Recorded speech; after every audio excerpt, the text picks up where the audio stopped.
created enormous success in the fitness world, a space that is often dominated by men.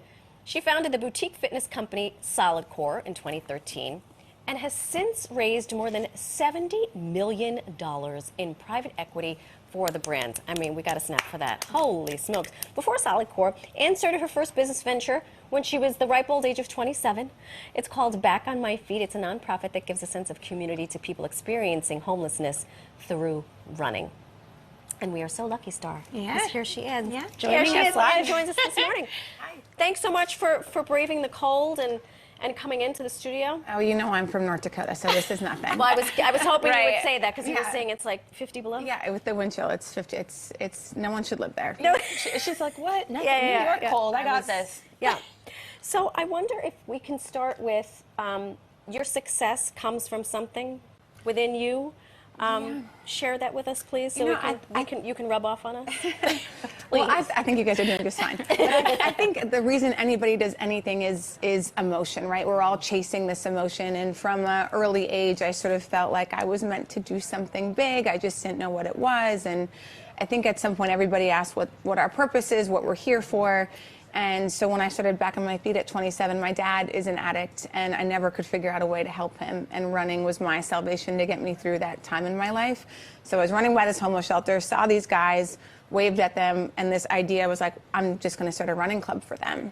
And long story short, I started this program, ran with them for a few weeks, and began to see that this was going to be so much more than just running, that this could actually be the impetus to create real self-sufficiency in their life. We should say that our very own Mr. G profiled a homeless man here in New York City who ascribed to this, a part of your nonprofit, and was a success story. We tried to book him, but we couldn't find him. He's a busy guy now. He's a busy guy now. He's busy running. Yeah.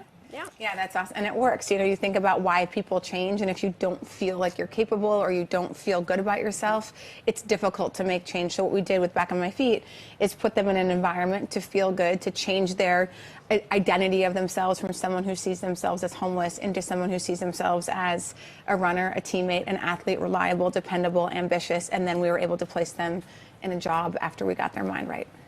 It's so great. It is. I've done a little bit of stalking. I have seen everything that you were doing, and I'm just like, you need a hobby. Clearly, I need a hobby. So much success into everything that you have going on and everything that you've done. I want to know, how are we pitching a business to investors? Yeah, so people invest in a business based off of who the founder is, right? And I think a lot of that comes of, do you know what you're doing, and are you passionate, and are you in it for the long haul? And I think that you really got to be sure if you're going to open a business, and I think that's why a lot of them fail, is when it gets hard, it's just easier to walk away. So there needs to be a real motivating factor of why you're doing this. So Solid Core for me, I've worked out my entire life, had my fair share of eating disorders, body dysmorphia, you name it, right? Like the majority of women out there.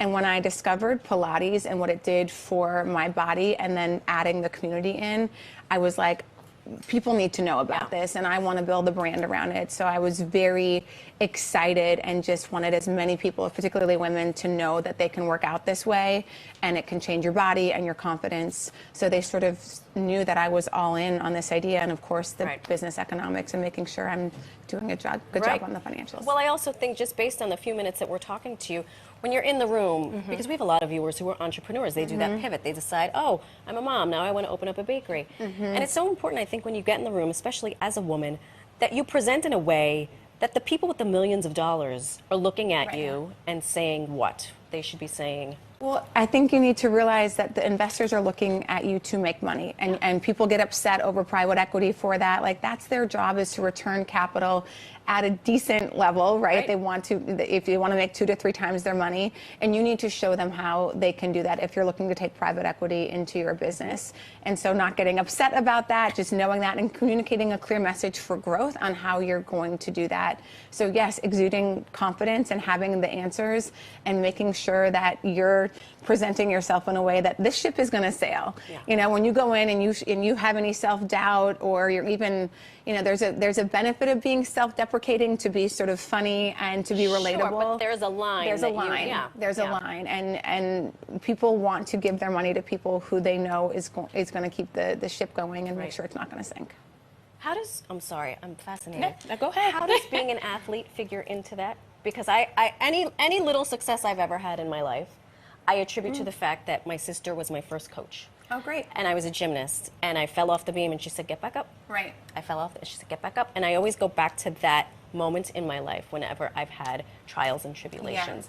And I wonder what it's like for you. Yeah, I love sports. I love games. I'm super competitive about anything and played basketball and soccer, and now I play a ton of beach volleyball. So I think you play volleyball as well? Yes.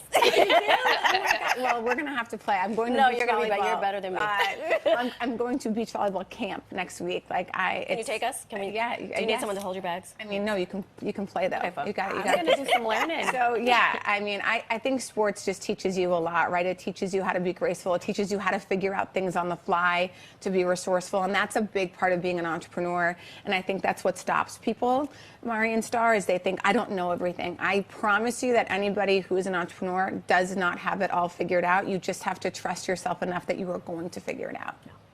Amen to that. Yeah. Well, thank you so much, Anne, for joining us this Real morning. quick before we go, tell us about Ambition. That is Yes. the next mountain you have climbed. Yes, thank you. So Ambition opens in New York. It is, I wanted to keep everything that's so great about boutique fitness, which is community, but like me and a lot of my friends, we're running around to all these different concepts, and Ambition's putting 4 concepts in one place. It's a strength class, a athletic conditioning class, a hot inspired yoga athlete class, as well as a deep recovery stretch class.